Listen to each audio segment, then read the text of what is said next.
Nirav Shah. He's an assistant professor of medicine at the Department of Medicine at the University of Maryland. He did his residency at Georgetown University, his fellowship in critical care at the NIH in Bethesda, Maryland, and his fellowship in pulmonary disease at the University of Maryland Medical Center. He's currently the program director of pulmonary critical care fellowship at the University of Maryland, and he is a reviewer in the Critical Care Medicine Journal.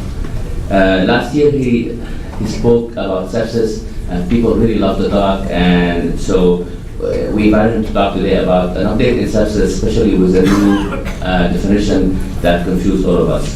So, Nirav. Great, thank you. Can everybody hear me okay? Excellent. Thank you guys for having me here today. I appreciate the invitation. It's always fun to come around and talk about something that is really, I think, important and has been highlighted in the literature and in the clinical world as we kind of approach how we're going to handle these patients that are septic or that we're evaluating for sepsis. So today we're going to talk about an update on sepsis. Where are we in 2016? For those of you that were here the last time I came to give a talk, there's some overlap because I think it's important to establish kind of the baseline of what we're talking about. But in addition, there's a lot of new stuff that we need to kind of go over. So I have no financial disclosures. Today we're going to define sepsis and its impact on our society, identify major areas of sepsis treatment, discuss the 3 recent large trials about early goal-directed therapy, and then more importantly talk about where do we go from here? What are we actually really talking about? So when we define sepsis and we think about sepsis, and you go to the CDC website, CDC 24/7, Saving Lives, Protecting People, right on their website it says sepsis is a consequence of infection that is difficult to predict, diagnose, and treat. So it says it right there. The CDC, the government, tells us that this is a disease that is difficult to diagnose, it's difficult to predict, and it's even difficult to treat. Yet, CMS is going to hold us to the fire and say, we want you to diagnose it, we want you to predict it, and we want you to treat it effectively, otherwise we're going to ding you. And so I think it's important that we have a conversation because 2 arms of the government are saying 2 different things, right? And so I think that as and we've never heard that before, right? The government disagreeing with itself. So the CDC is working to increase sepsis awareness and improve treatment among the public, healthcare providers, and healthcare facilities. And I think it's really important that we all are on the same page as we approach this, and that as providers of patients with sepsis and septic shock, that we know what we're doing, what we're being judged by, and how we're going to change our practice to make sure we make a difference in these patients' lives. So if you look up on Google, sepsis says a life-threatening complication of infection. But it's really more complicated than that. What kind of complication is it? How severe is it? What's the source? Who's the host? Is the patient immunocompetent? Are they immunocompromised? What part of the world do they live in? And this is becoming an increasingly large part of what we need to think about because the world's getting smaller. We're having a lot of travelers, and in this area especially between Baltimore and DC, with 3 major airports and DC being right in the middle of all of this, I think that this is an important question that often gets overlooked. And have they traveled recently? This slide I'm going to spend a little bit of time on because I think it really gets to the crux of what we're talking about here today. And this was published in May of 2015 in Lancet Infectious Diseases. And what it talks about are factors that determine the incidence and case fatality rate of severe sepsis. So the first part is the host. So social and demographic factors, right? As primary care physicians, our job is to counsel and advise our patients to have a good diet, a healthy lifestyle. They shouldn't smoke, they shouldn't drink excessively, they should have good health behaviors. There are some things that we can't change. We can't change the poverty level of our patient. We can't change their sex, we can't change their race. But there are modifiable risk factors here that we can address as we take good primary care of our patients. When we talk about biological factors, these are things that are difficult for us to ascertain, and I think that there's a lot of research going on right now to try and see if this area is some area that we can think about, and that's what's a certain host's immune response to bacteria. What's their response to treatment? And I think that this is increasingly something that we see in the ICU all the time. You have one patient who's in septic shock and multi-organ failure who responds to pressors, volume, and antibiotics. And you have another patient on the other side who you give the same treatments to, has a similar organism, but they don't turn around. In fact, we were studying a patient population in our institution where we have the chronic kind of the chronic vent patients that, and the end-stage renal disease patients who are on dialysis, who it seems like have almost 90 lives, right? They come in septic shock on 3 pressors and they recover. But then if someone who's generally healthy comes in, then and is in septic shock, those patients don't recover as readily. And we think that there's something having to do with upregulation of the TLR4 receptor, which responds to lipopolysaccharide. And that's something that we're looking at with some of our basic science researchers. We also need to do a better job of addressing chronic health disorders, because I think that creates a protoplasm or a milieu that's going to affect how we treat our septic patients. In terms of the pathogen, this is a scary part of the slide. The distribution of pathogens, gram-positive bacteria, gram-negative bacteria, malaria, viruses, those are things that are getting scarier and scarier in the world today. What organisms we have, what their antimicrobial resistance is, what new viruses are out there. Every year you hear of a new virus that's really not new. It's just new to the Western world and how we explain it. Like Zika this year has been huge, right? I was supposed to go on vacation with our family and some friends to Mexico, and my wife, who's a pediatrician, was like, we can't go to Mexico. There's Zika virus. And it's like, no, there's been Zika virus. We can't change, but this is something that I think as we talk about is something that is getting scarier in terms of what drugs are out there to treat some of these resistant pathogens and what is the resistance pattern. In terms of the healthcare system, I think that that's why I've been invited back a year later to talk about this, and that's that as a healthcare system, there are things that we need to do better to take care of these patients. So access to intensive care, so beds, resources, and trained personnel. What does that even mean, right? So the reality is that, and we were just talking about this a few minutes ago, we have a 29-bed ICU at the University of Maryland, medical ICU at the University of Maryland. We have an ICU for every body part almost, right? And it's almost like it's your God-given right that if you're gonna get septic or if you're gonna get sick, that you need to end up in that medical ICU at some point in your stay, right? And I think that it's tough as a fellowship director and as I teach my fellows how to triage patients. It's really hard to decide who has access to that ICU bed and who can we make a difference for and who is someone that maybe we don't need to bring to the ICU because we're not going to be able to change the outcome. Or maybe we need to bring people to the ICU earlier, turn around the physiology, and then get them out of the ICU quickly. We have a huge downstream flow problem in Maryland in terms of once we turn someone around, then we have them sitting in the ICU waiting for a floor bed. We need to better utilize our intensive care resources to take care of patients that are septic and that need intensive care management. The quality and timeliness of sepsis care, so I'm going to talk a little bit about how we identify these patients, but the key is if we can identify them early, turn around the physiology, and get them out of the ICU, that's going to be where we can really make a change. The extent and quality of care for chronic medical disorders in Baltimore, that's a challenge, right? I mean, I think that you have a patient that comes to see you, then there's a no-show rate that the next 2 times they miss seeing you, and I think that we need to figure out as a system, how can we take better care of these patients' chronic medical conditions? All of these factors play into the incidence of sepsis and the case fatality rate. So when you look at data, this is from JAMA 2010, of the most common principal diagnoses among the top 5% of hospital stays, you can see that sepsis is at the top, 127,000 discharges with a mean length of stay of 22 days. The mean number of comorbidities, 3.1. Only higher than that in terms of comorbidities is respiratory failure, and in terms of length of stay is respiratory failure. The reality is that these patients that are septic are in our hospital systems for a long period of time, almost 3 weeks, more than 3 weeks on average, and they're sick patients.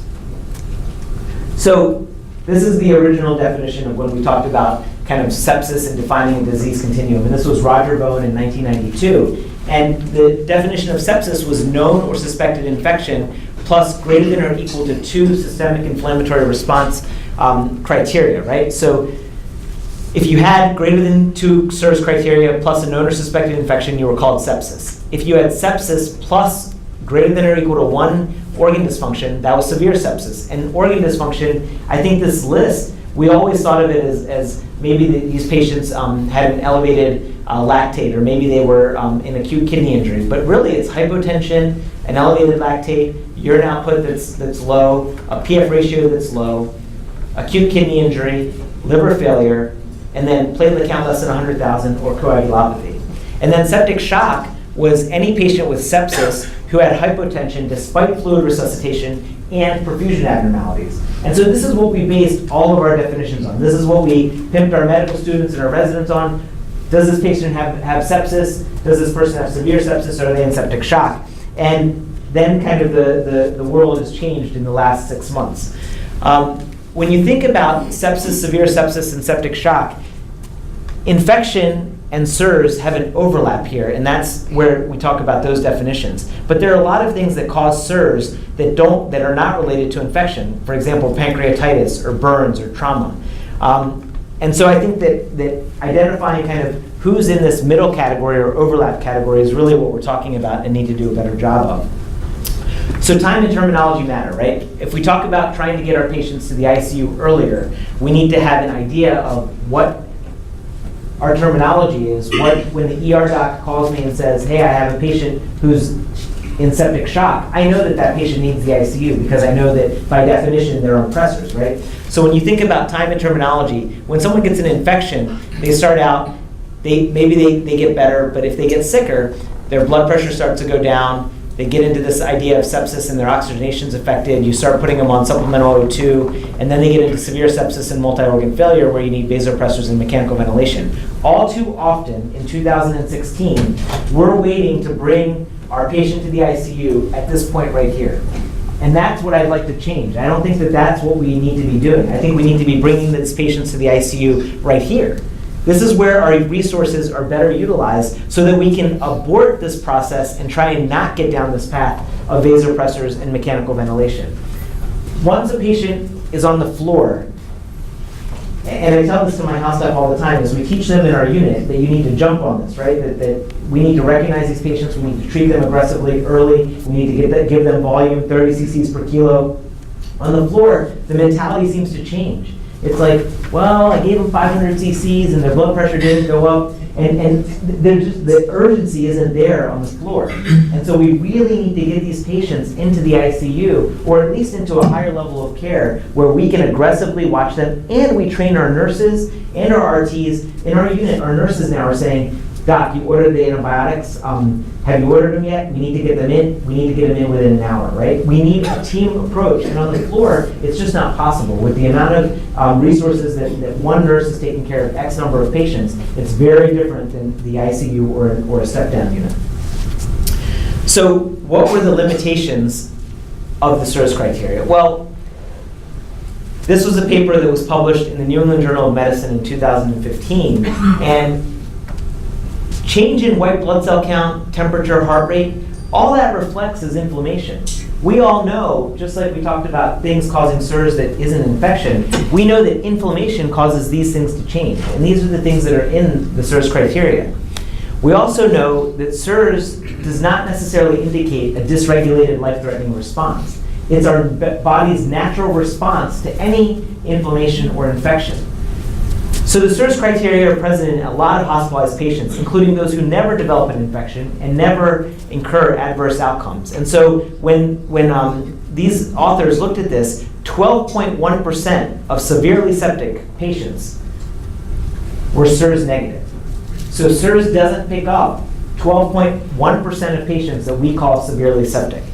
In addition, there's a linear increase in odds of death with number of SIRS criteria met. So the idea was that, is there really a linear increase? Well, after you get above 2, there's no increase in risk.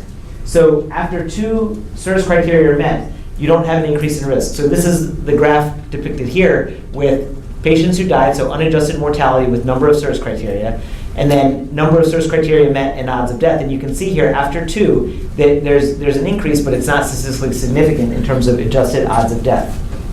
So folks got together and said, well, maybe we need to readjust our definition. And I'm going to tell you some caveats of what this all was, but Sepsis 3 came out, right? 2016, here we are talking about Sepsis 3. So sepsis is now defined as a life-threatening organ dysfunction caused by a dysregulated host response to infection. It's defined by QSOFA and SOFA scores. It emphasizes organ dysfunction, and it de-emphasizes nonspecific systemic inflammation. They took out of the definition this idea of severe sepsis. So the QSOFA score, what is it? So you start talking about kind of initials and abbreviations and things, and it's tough because we're changing the way we think about this. But it's pretty straightforward when you talk about what is QSOFA. So when you talk about what QSOFA is, it's three things. It's respiratory rate greater than 22, altered mentation, and a systolic blood pressure less than 100. Note that that's not MAP, it's a systolic blood pressure. So what's the utility of this? Well, it identifies patients with suspected infection who are likely to have a prolonged ICU stay or to die in the hospital. No labs are required, it's easy to calculate, and greater than or equal to 2 is considered positive. So everybody can do this for all of their patients, right? But what does it actually mean? Well, altered mentation, some caveats, is a GCS of less than 15. Analysis showed that a GCS of less than 13 was more specific, but to be simple, it was basically, are you a normal GCS or are you not? So less than 15 was what was used. In addition, they used systolic blood pressure, not the MAP, which is what we're more commonly using in our clinical care, because it's most widely recorded in electronic health record data sets.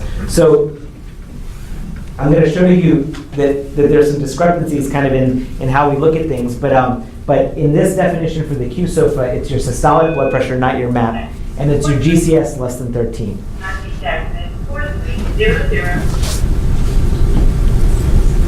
So after you have QSOFA, if you're QSOFA positive, then you start looking at the SOFA score, so the sequential organ failure assessment score. Initially, it was the sepsis-related organ failure assessment, and that was changed to sequential, and it's been validated in ICUs to predict ICU mortality. There are 6 variables, more points for worsening values.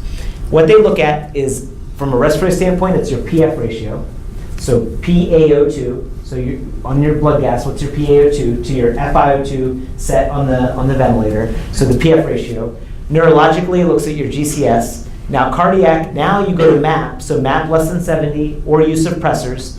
You look at bilirubin for liver dysfunction, you look at platelets for coagulopathy abnormalities, and for kidney dysfunction, you look at creatinine and GFR.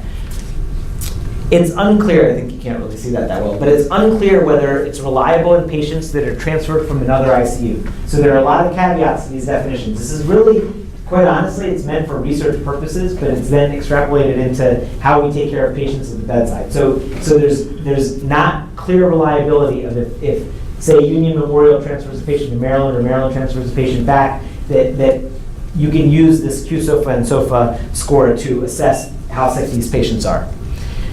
In addition, SOFA score greater than or equal to 2 portended a 10% mortality, and this was general hospital population with presumed infection. Mortality for STEMIs in the same population is 8%. So for STEMIs, you guys know that if you go to the ED and you come in with chest pain, everything's activated extremely rapidly, right? There's a flurry of activity, people move in, you get to the cath lab pretty quickly. The same is not necessarily true for sepsis, and that's where the culture needs to change.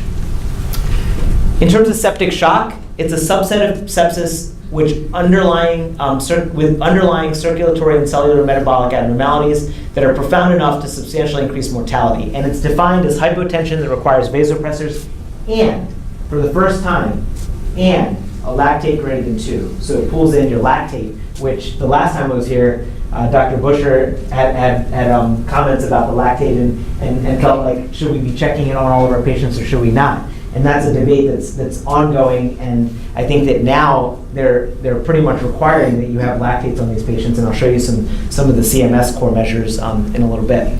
Hypotension with a MAP less than 65. This was approved by 14 out of the 17 task force members, and it was a pragmatic, quote unquote, a pragmatic decision because MAP is most often used in sepsis data sets.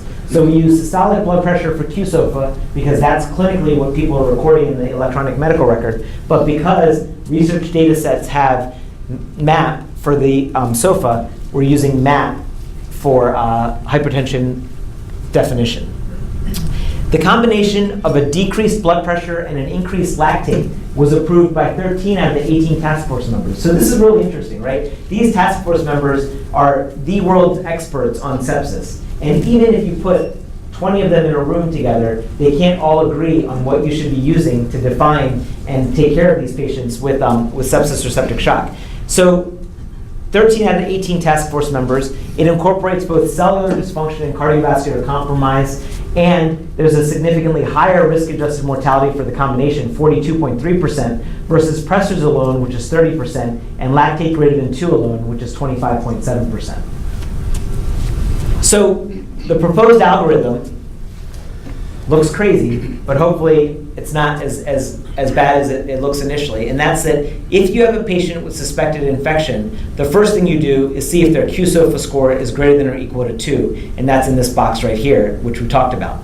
If that's the case, you go down this way. If it's not, and you go down this way. And if you don't suspect sepsis, then you monitor their clinical condition and reevaluate them for possible sepsis if it's clinically indicated. If you still suspect it, then even if QSOFA is not greater than or equal to 2, you go and you assess for evidence of organ dysfunction. In this case, you look for the SOFA score. If that's greater than 2, then you've defined sepsis, and if they get fluid resuscitation and then they require vasopressors and a lactate greater than 2, then they're septic shock. If their SOFA score is not greater than 2, then you have the same box here which says monitor clinical condition, reevaluate for possible sepsis if clinically indicated. So I think that the general message from this is pretty straightforward. If you suspect someone has an infection, screen them with a QSOFA. If they have greater than 2 of those things, then go down the idea of whether they have organ dysfunction. If they don't have greater than 2 of those things, but you still suspect that they're septic, still have a high level of awareness of what's going on with them, and still move down this and look for organ dysfunction. If at that point you say, no, you know what, I thought that this was an inflammatory response, I don't think that they're infected, then you can just clinically monitor them and see how they do. So we were talking briefly, I think, in my opinion, SIRS still has value. I think that it's sensitive, it'll catch a large portion of your population, and then you'll screen people out, right? But when it's clinically appropriate, I think it's still important to say, does this person have SIRS or not? Because just an inflammatory response is something that we need to be aware of. And in a lot of those cases, it is going to be due to infection, and we can start activating our kind of ICU resources earlier in those patients. So I think it's still important and it has value. What are the limitations of the Sepsis 3 definitions? Well, there was disagreement even within the task force. There was pragmatic compromise, and emphasis was placed on generalizability at some expense of specificity. No evidence to demonstrate improved outcomes with a change in definition. We need prospective studies before attempting wholesale change. And I think I'm not speaking to an audience that's naive if I tell you stories of when we've changed practices based on one study and have been burned over and over again in the critical care world as we've done that. So for my fellows, I tell them, do not change your practice. Be aware of what it is. Be hypervigilant to what it is. But we need to have prospective studies that validate this. The definition may set back decades of work persuading providers at all levels to recognize sepsis early and to intervene aggressively. Non-academic hospitals often lack trained sepsis experts or intensivists. They say this in the guidelines, and I don't know if that's entirely true, because the reality is that non-academic hospitals often are the ones that are leaders at saying, let's put in place a protocol that's going to identify these patients earlier. De-emphasizing SIRS is likely going to miss early sepsis. And so I don't think that we should de-emphasize SIRS completely. Most of the data was extracted from the US in high-income databases. So the validation was not there in low-income countries and low to middle-income countries. What's the utility of Sepsis 3 in the era of CMS core measures? We'll talk about that in a little bit. And then, I guess equally importantly to anything in 2016, this task force lacked tremendous diversity. It was all male, nearly all white, No representation from Asia, Latin America, Africa, which has 5.8 billion of the 7.3 billion people in the world. So I think when we start talking about things that are applying to large populations, we need to think how extrapolatable is this to our population, and how generalizable is it? And I think that this has issues with both. So that's QSOFA and SOFA, sepsis 3. Let's talk about kind of epidemiology and go through some of the stuff that is the nuts and bolts, and then we'll get into some of the CMS core measures. So in the US, 750,000 cases of sepsis, 225,000 fatalities, increasing incidence with increasing age. Our population is getting older. We're doing a lot more things to patients that is making them sicker in the short run in the hopes of saving lives in the long run. So immunosuppression, solid organ transplants, stem cell transplants, all of these things are predisposing our populations. Patients with cancer that are getting aggressive chemotherapy, patients that get IL-2 therapy for things that get an inflammatory response. I mean, all of these things are things that are increasing in our population. Patients with septic shock, we know, have high mortality rates. It's the most common cause of death in medical and surgical intensive care units. I don't know if you guys saw the headlines of the third most common cause of death now in the US is medical errors. That should make all of us feel fantastic in this room. But it's something that we need to be aware of. But in the ICU, medical and surgical ICUs, the most common cause of death. And it's among the most common causes of admission to the ICU.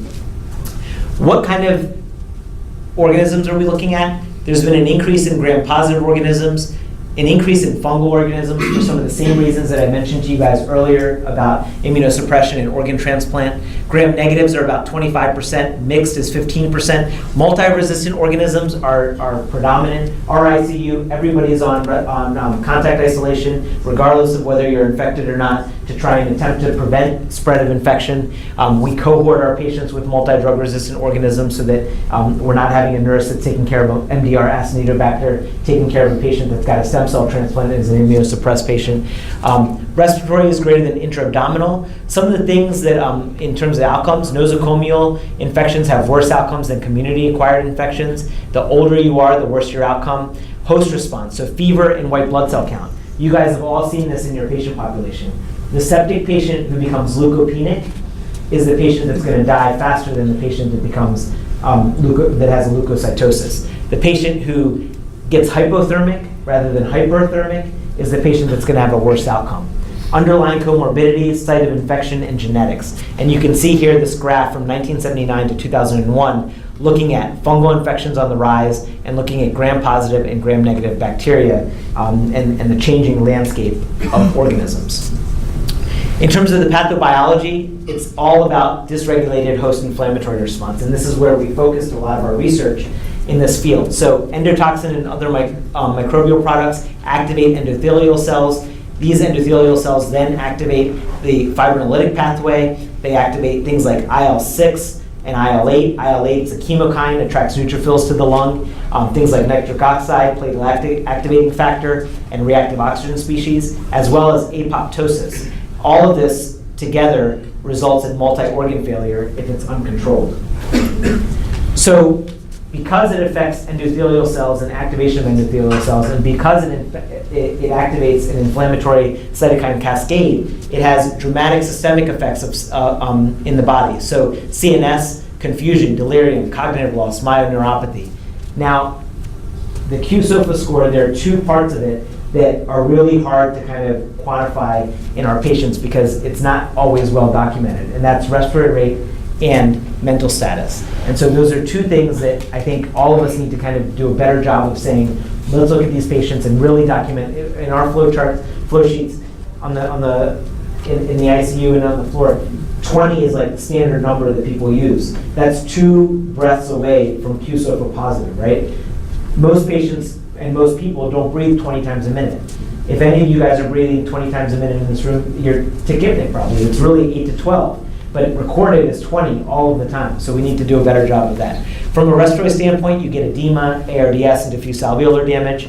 Liver dysfunction, as we talked about, we all know about the altered gut barrier function and cholestasis that you can see in patients that are septic. Adrenal hemorrhage and lipid deficiency, Cardiovascularly, I think that all of this stuff is pretty common. From a pancreas standpoint, you get ischemia, decreased insulin production, and hyperglycemia.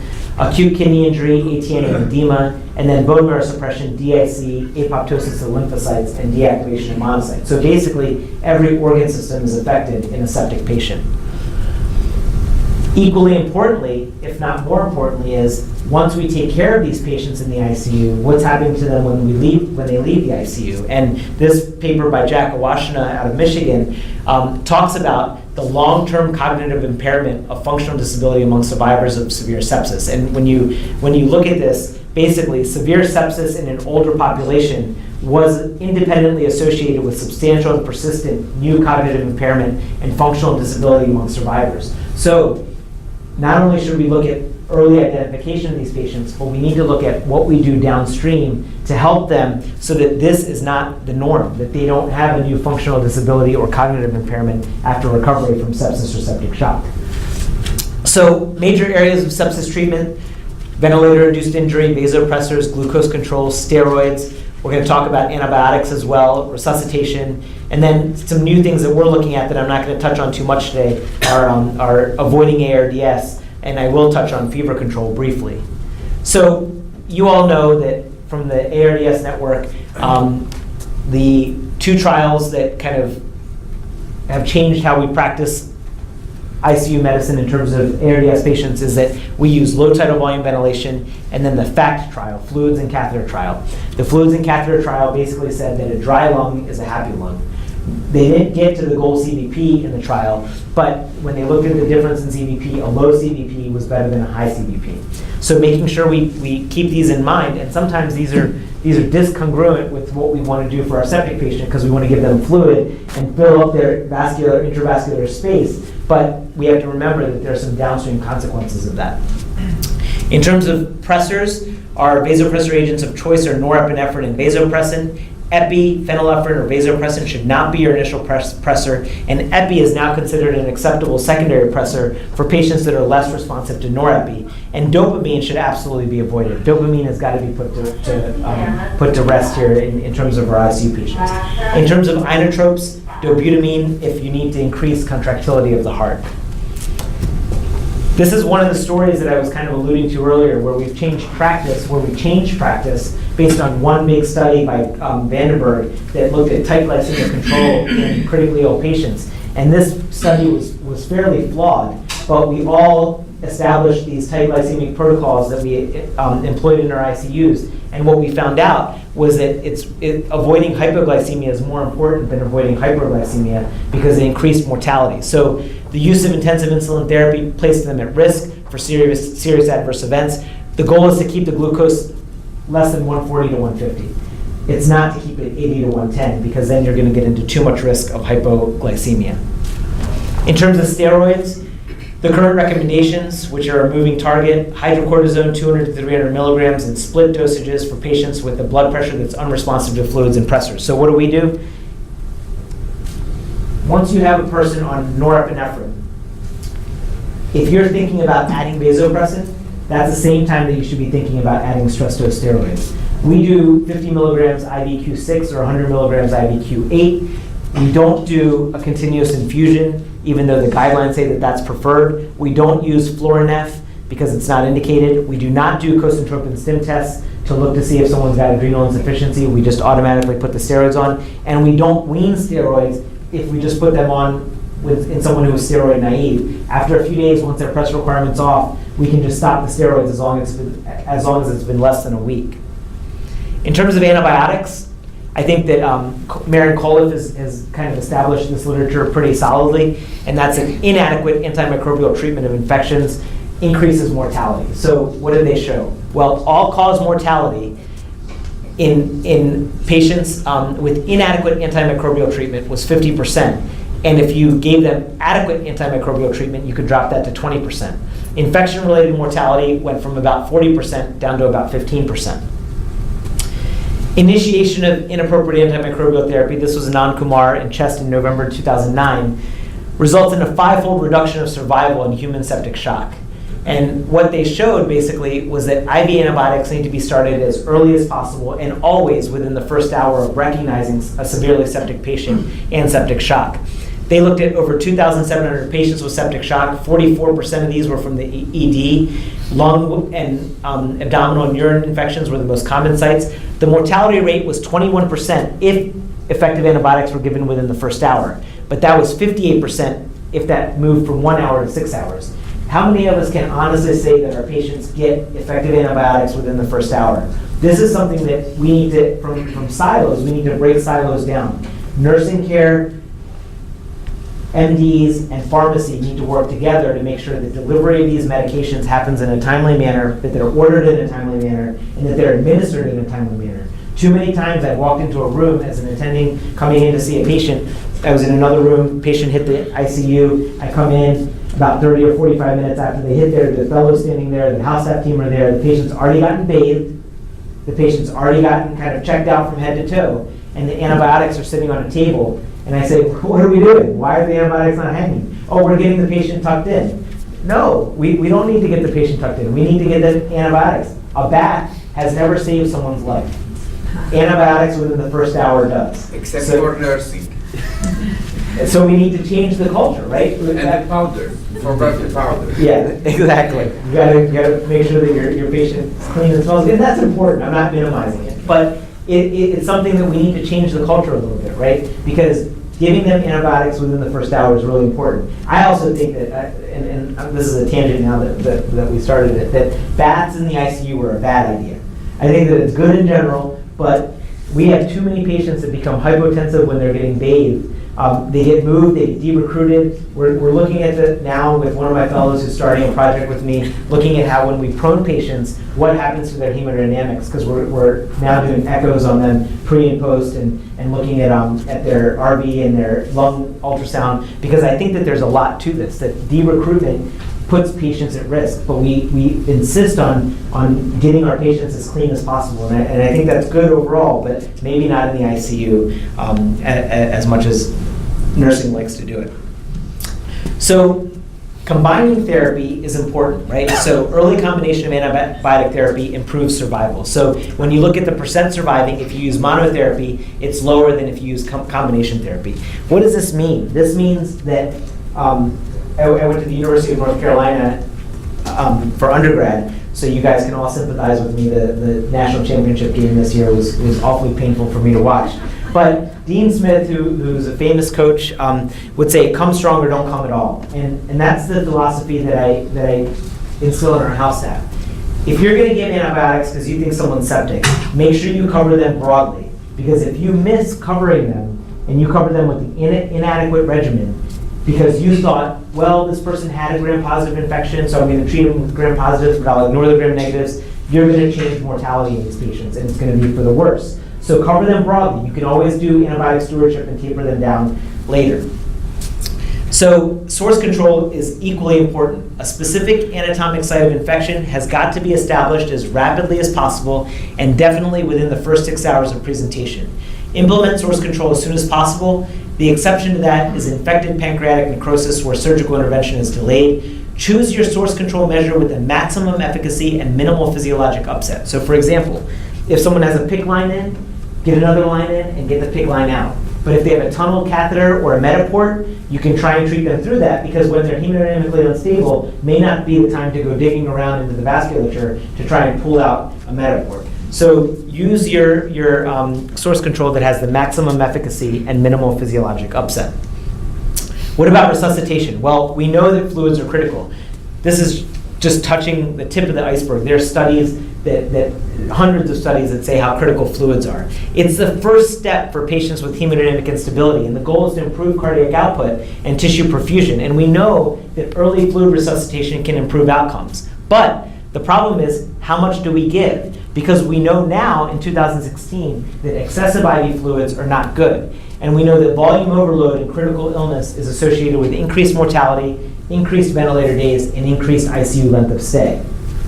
So it's a scale, right? We want to avoid volume depletion because that's going to lead to hypotension, shock, organ hypoperfusion, acute kidney injury, but we want to avoid volume overload because that's going to affect our oxygenation. It's going to cause edema in organs like the kidney and the lung, and we don't want edema there. It's going to cause hypertension and organ congestion. So balancing fluids is really important. So how do we do that? Well, it's easy, right? Preload zone independents, don't keep giving them fluid. Preload zone dependents, give them fluid. It's not hard. We want to give them IV fluids that are going to increase their stroke volume cardiac output only when the patient's on the steep part. So the curve's easy, right? Let's just do that. Well, it's not that easy, right? You guys know that I'm being facetious there, that it's really not this easy to figure out when someone's preload zone dependent or independent. So one of the general rules of thumb is that you should see about a 15% increase in stroke volume after a 500 cc crystalloid bolus over 10 to 15 minutes. So that's easy, right? 15% improvement in stroke volume. Who measures stroke volume? Right on the floor, how are you going to measure stroke volume? How does this translate to your patient that's got a blood pressure cuff on? Your patient's got a high BMI, they've got a pediatric blood pressure cuff on. You have no clue if that's actually the real blood pressure or not. I mean, this is not easy to do. So what methods do we have? Well, we have physical exam. We have labs like lactate and lactate clearance. We have some static measurements like CBP and pulmonary capillary wedge pressure. We have bedside maneuvers like the passive leg raise test, positive pressure breaths, and IVC collapse and ultrasound. And then we have some dynamic measurements like stroke volume variation and positive pressure variation with breaths, right? Pulse pressure variation with breaths. So fluid resuscitation and septic shock, physical exam. This is from malaria literature. I'm not going to focus on this, but basically it says that, and medical students, don't take the wrong message from this, still do your physical exam. But this tells you that your physical exam is almost useless in determining whether someone's hypovolemic or not, and whether they're going to be fluid responsive or not. What about lactic acid and lactate clearance? Well, an elevated value suggests tissue hyperperfusion. A single value greater than 4 is associated with increased mortality. When you look at patients that for lactate and lactate clearance, you can see that the odds ratio goes up dramatically if they're hypotensive and you get a lactate, and if you don't get a lactate and see lactate clearance within 6 hours. So maybe we should be checking lactate serially in these patients. In patients that had a clearance greater than 10%, it was associated with improved survival. So you can see here percent of survival in your clearance patients versus your non-clearance patients. So if you have an elevated lactate that doesn't clear, that patient's got a worse prognosis than your patient who does clear. The problem is, over how long does that clearance have to happen? How do you get that clearance? Is it through giving them IV fluids or is it through giving them pressors? And is there still tissue hyperperfusion after lactate clearance? These are all questions that still need to be answered, and there's a lot of active studies going on that. CBP, it's extremely common. We don't use it at all anymore, hardly. Its usefulness is actively debated, and there are over 100 studies that show that CBP can't predict volume responsiveness or actively reflect intravascular volume. It's even less reliable with diastolic compliance changes, which are common in critical illness. The time that I do use CBP is if it's the only parameter that I have. I check the CBP, I do an intervention, I check the CBP, and I see what happens to it, and if my patient looked like they got better over that period of time, and then I try and correlate it. In terms of pulmonary capillary wedge pressure, response to IV fluids, pulmonary capillary wedge pressure is in only 43%. Cardiac output by 15%, only 43% of patients. A large overlap between groups. You can see the responders and the non-responders. Really, there's no way to look at pulmonary capillary wedge pressure. And I think the FACT trial kind of put to rest that we don't need to do a pulmonary capillary wedge pressure in all of our septic or ARDS patients. I still use my Swan-Ganz catheter if I'm confused about the volume status of the patient and I think that there might be a component of cardiogenic shock, then I will put in a PA catheter. And I think that we don't use them often enough sometimes when there's that confusion in our patient population. Put it in, get some numbers, do an intervention, get some numbers, take it out within 24 hours. It's the patients that the PA catheter is left in for days that have the increased risk of complication. Passive leg raise test, this is something that anybody can do at the bedside in a third world country, anywhere really, and that's that you lay your patients, start semi-recumbent, you lay them down, you raise their legs, you assess over a minute. It's reliable in arrhythmias and spontaneous breathing. You basically get a bolus of all the blood in the extremities to the core, and really the way you really want to do it is if you have real-time monitoring of cardiac output and stroke volume, and you want to see a rise in that of of 15%. And understand that a rise in the MAP does not necessarily equal a rise in the stroke volume or tissue perfusion. If their blood pressure goes up or their cardiac output goes up with this test, then these patients are patients that will benefit with more IV fluids. What about positive pressure breaths? Well, in mechanically ventilated patients, when they breathe, you get a reduction in venous return, which reduces right ventricular preload and an increase in right ventricular afterload. And you'll see variations in this. And you can look at this and say, if the variation is greater than X%, then I'm thinking that my patient is volume responsive. This is the same patient population that you say, I can't go up on their peak because as soon as I go up on their peak, their blood pressure tanks. Those patients are volume responsive. Bedside ultrasound, every patient that hits the ICU gets a bedside ultrasound by a critical care doc in our ICU. They come in, they announce it overhead, the house staff go in, the nurses go in, the fellow goes in.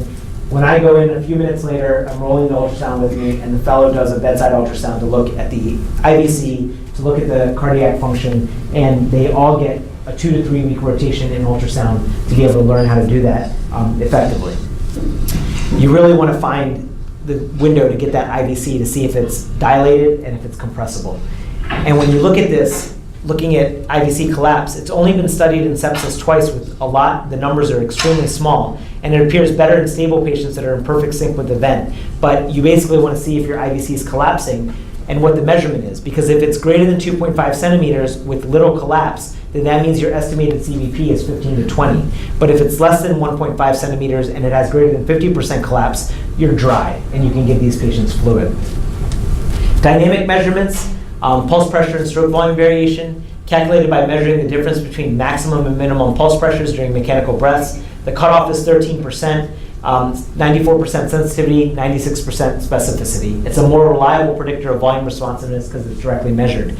The problem is that we don't necessarily have a way to measure this all too often. And stroke volume variations computed through pulse contour analysis with a flow track or a Vigileo, and it has a similar cutoff value of 12 to 13%. So if you have an A-line in your patient and you hook them up to the flow track or Vigileo, you'll be able to see what this number is.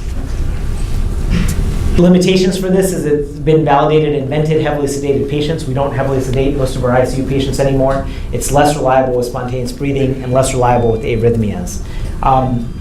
There's a gray zone between 9 and 13% where the prediction of fluid responsiveness is less reliable. So what about fluids? I'm not going to dwell on this too much, but principal components of crystalloid solutions, you have salt and you have water, normal saline, P-light, lactated ringers, half normal, and D5W. Colloid, osmotically active molecules don't readily cross fluid compartments, things like albumin and dextran. And your intravascular volume expansion varies dramatically as you go from D5W all the way up to albumin 25%. So make sure you're using the right fluid for your patient depending on their clinical scenario. In terms of LV function and ultrasound, again, your residents and fellows should get good at, and attendings should get good at putting the probe on the heart to look at the LV function and see if you need to add dobutamine or what the squeeze looks like for these patients. So what about early goal-directed therapy? So in the last few minutes here, I'm going to just run through these trials. So this started with Manny Rivers in 2001, randomized non-blinded trial of traditional versus early goal-directed therapy. Non-blinded so much so that the patients in the treatment arm were all treated by Manny Rivers himself versus the patients in the conventional arm, which were treated by the ED docs. Septic shock, unresponsive to 20 cc's per kilo of crystalloid and a lactate greater than 4. Standard was checking a CVP, giving them pressors for systolic less than 90, low urine output, and getting their MAP above 65. Goal-directed was all of that, plus monitoring their CVP and SVO2. So, and if their SVO2 was less than 70%, giving them red blood cells until their crit was above 30, and adding dobutamine. Showed a 42% reduction in hospital and 28-day mortality, 33% in death at 60 days. Number needed to treat one patient to prevent one death, you needed to treat 6 to 8 patients. Pretty impressive data in 2001. Changed a lot of practice across the world over the last 15 years. Then came Process in 2014 in the New England Journal. 1,300 patients, 445 protocol-based early goal-directed therapy, 448 protocol-based standard therapy, and 458 usual care. And what they showed was that there was no difference in in-hospital mortality to 60 days and cumulative mortality to 1 year. So early goal-directed therapy, maybe not, based on this study, but I'm going to talk about that in a second. Then came another trial called ARISE, 1,600 patients, 796 early goal-directed, 800 usual care. Again, Kaplan-Meier curve, no difference here, and when you looked at subgroup analyses, no difference across the board. The next trial in April 2015 was PROMISE, 1,200 patients, again, half to early goal-directed therapy, half to usual resuscitation. And again, Kaplan-Meier curves right on top of each other. So does this mean that early goal-directed therapy is not right? Well, I was invited to be one of the expert panelists on this trial, on this New England Journal forum of this study with early goal-directed resuscitation and septic shock, and Tiffany Osborne, who trained at Maryland, was the second author on the last trial I showed you. And basically, it doesn't. A lot has changed between 2001 and 2016 in how we take care of our critically ill patients in the ICU. So important points here are all three trials involved early identification, early IV fluids, antibiotics, and lactate measurement. We were not doing this in 2001. So we don't need to have an SCVO2 catheter necessarily. We don't need to transfuse patients, but there's no question that we need to follow these core measures that we weren't doing back in 2001. In addition, collaboration is important so that we can all make sure that we're kind of applying these data globally to our patient population. So this slide basically kind of summarizes what I just told you, and that's that, yes, many reverse showed a benefit. Yes, a lot of things changed between 2001 and 2016. Yes, we should be aggressive in early identification and giving patients fluids, but the strict EGDT protocol that we were following does not lead to an improvement in outcome. So what should we be doing now? Well, identify them early. For patients with sepsis, collect their cultures and give antibiotics fast. Severe sepsis, infuse about 2 liters of crystalloid over a short period of time. If their hypotension persists, start vasopressors, and then titrate their pressors for a MAP greater than 65.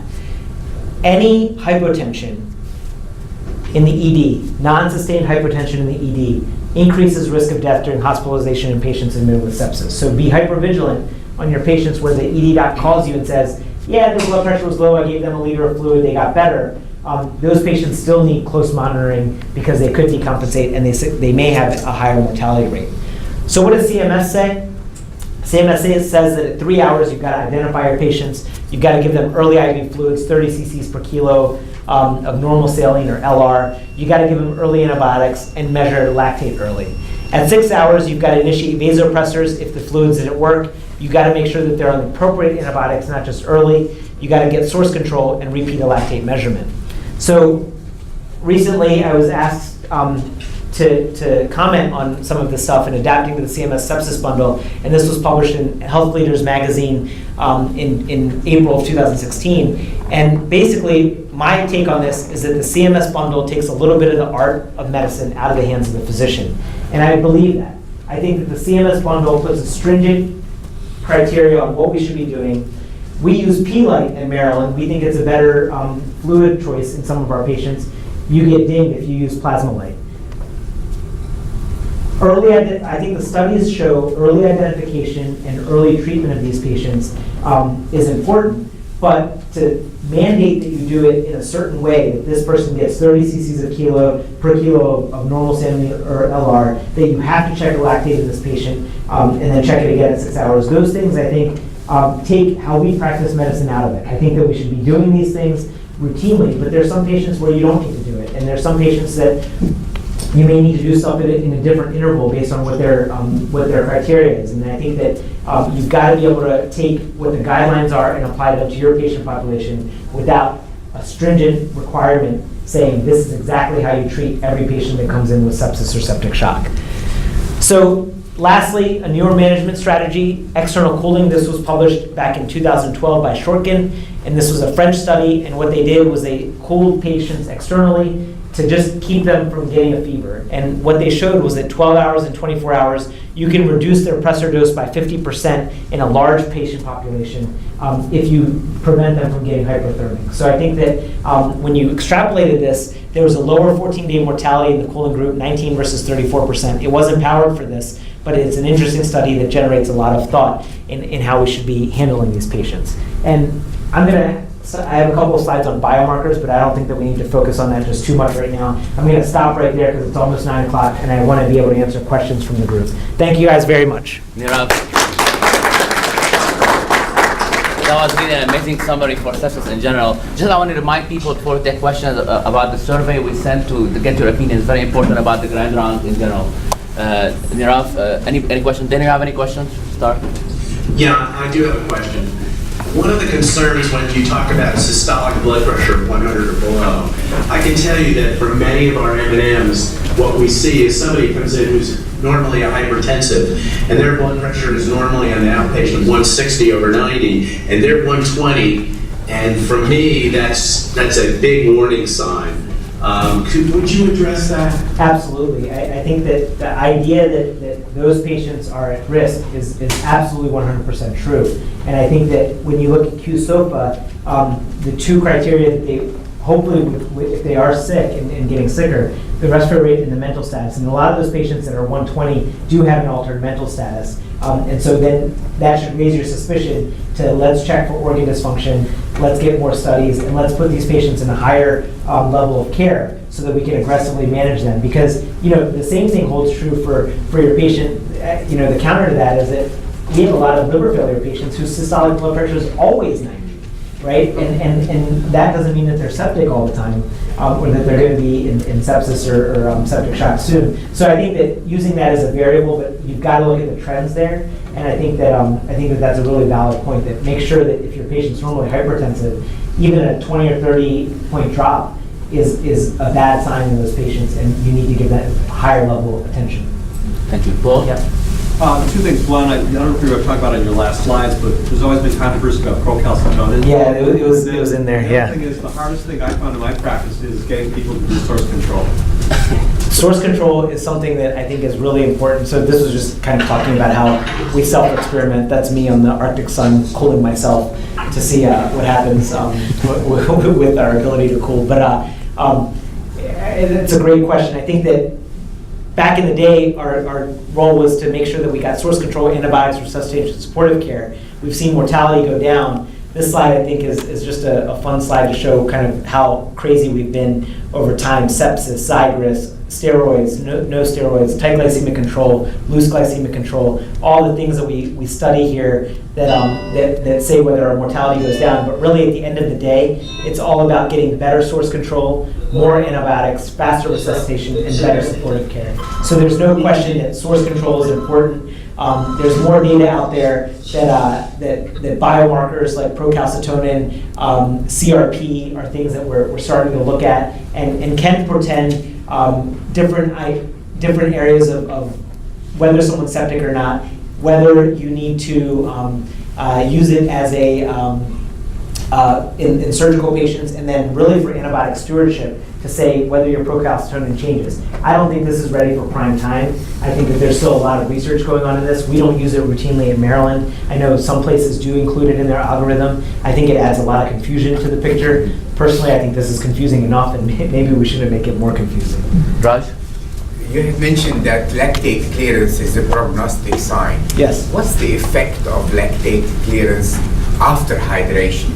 I have a difficult time interpreting lactate clearance after I've given a patient 2 or 3 liters of fluid. Yeah, so that was one of the caveats, right? We don't know exactly whether it's suppressors or the fluids that are clearing the lactate. And if the lactate clears because you're diluting out by giving fluids, is that going to be harmful to the patient or is that beneficial? There's a lot of studies that are going on right now that are asking that exact question and are trying to tease that out in a systematic way. And the other question is I have for the future is that if we need to reduce the mortality, either when a patient is septic on the floor, we move the nurse from critical care to, if we don't have beds available, to the room and start initiation of therapy, or make a bed as priority. The second plea is that the pharmacy when they see someone septic, they prioritize the delivery of antibiotics. In the pharmacy, they have no clue which is the priority of what antibiotic goes to what floor. So what you've spoken to is the crux of a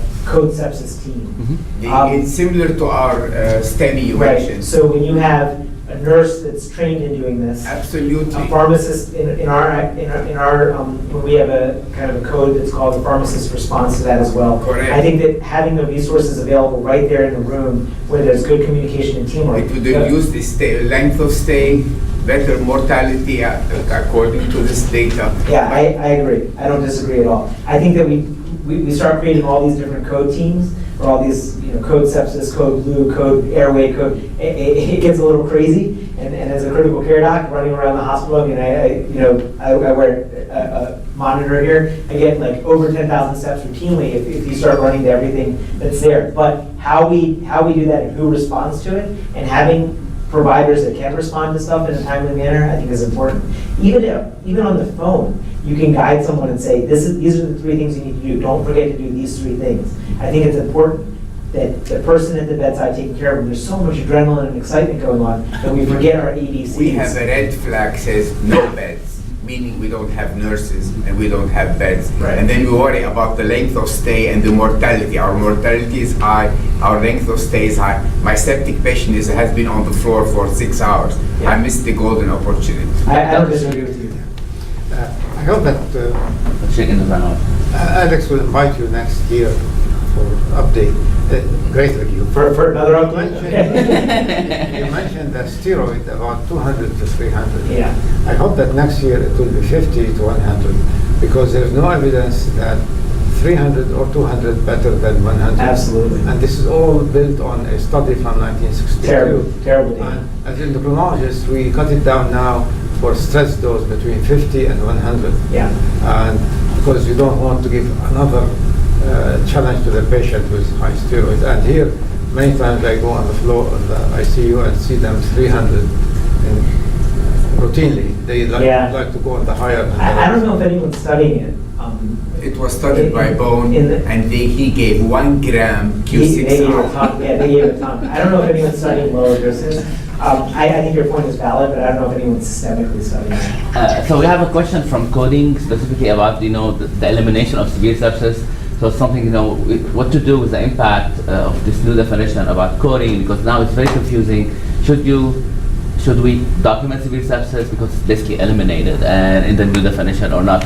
So that's where a challenge is. So despite the literature eliminating it, you still need to get paid. And so I would not eliminate it from my nomenclature. I mean, I still use it, and a lot of the studies still use it, and a lot of the talk is still out there with severe sepsis. So I think that if it's the buzzword that the coders are looking for, I think it's a no-brainer. Put it in your note, because the reality is that at the end of the day, you need to have a job. And so I would put it in your note for sure. So basically, we should treat sepsis like a stroke or a STEMI, Yes. and that's something very important, I think, to get out of this. And I think that's the role of the sepsis team, to really get those antibiotic and fluids started, and then do whatever next. Right. Candace, you want to follow up on that? I just wanted, Nurses Week is next week. Yes. And I know you made some comments about nursing. So I love my nurses, by the way. The baby was just a... I have absolutely no doubt, Yeah. and I think that nurses probably love you to death because your ability to communicate what we need to know at any given time. It's obvious you have a gift for that. Thank you. Nurses Week is next week. So it's about the culture. You talked about that. And we've had a lot of shift as healthcare is contracted, income is contracted.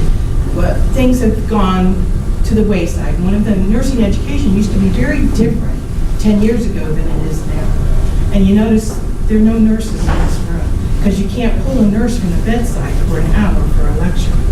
So I think to take the opportunity next year or in next week to talk to people about how do we get bedside nurses educated, because they are your sentinel people.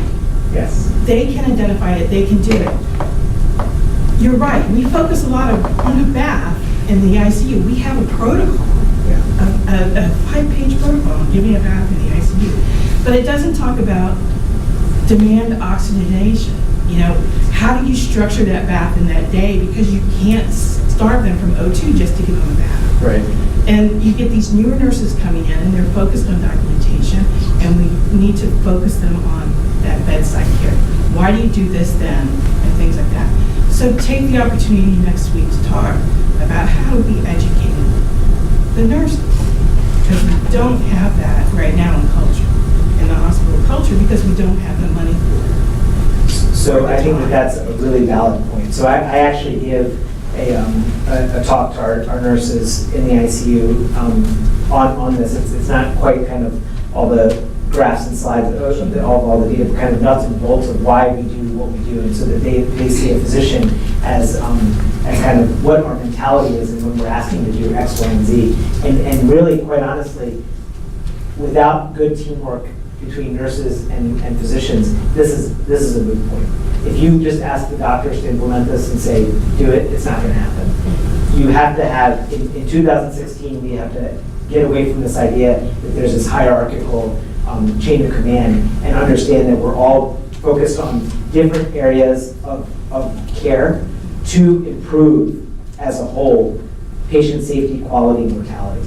And if we don't recognize that, I think that what you're saying is it is absolutely true, that we've got to educate our nurses, our nurse practitioners, our PAs, as well as our house staff. We put a lot of emphasis on teaching our house staff. We don't do the same thing with our nurses. Sai, any comments? Okay. Thank you so much. Dr. Shaw said it all.